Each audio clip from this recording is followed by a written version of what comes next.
Hi today my topic RTI అంటే right to information సమాచార హక్కుల చట్టం. రైట్ టు ఇన్ఫర్మేషన్ యాక్ట్ 2005 అన్నది భారత ప్రభుత్వం యొక్క పారదర్శకతను అలాగే దాని జవాబుదారీతనాన్ని పెంపొందించుకోవడం కోసం రూపొందించబడింది.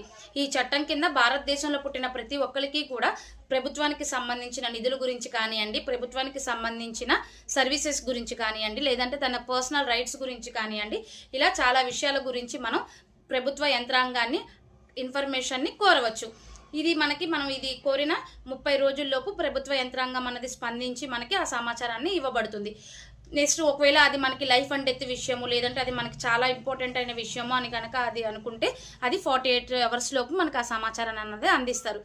ఒకవేళ మనకి అందించిన సమాచారం గనక రాంగ్ లేదు అంటే ఆ సమాచారాన్ని మనకి సరైన సమయంలో అందించట్లేదు అనుకుంటే మనం వాళ్ళ మీద అప్పీల్ చేసుకోవచ్చు.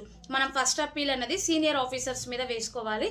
అలాగే సెకండ్ అప్పీల్ అన్నది central or state information commissions మీద వేసుకోవాలి. దీనికి సంబంధించిన మోర్ ఇన్ఫర్మేషన్ అంటే దీనికి ఏమేమి ఎగ్జాంపుల్స్ ఉన్నాయి, అలాగే ఏ విషయంలో మనకి ఇన్ఫర్మేషన్ ఎగ్జెప్షన్ ఇస్తారు, అలాగే దీన్ని ఎలా అప్లై చేసుకోవాలి అన్నది మనం నెక్స్ట్ వీడియోలో చూద్దాం. Thank you.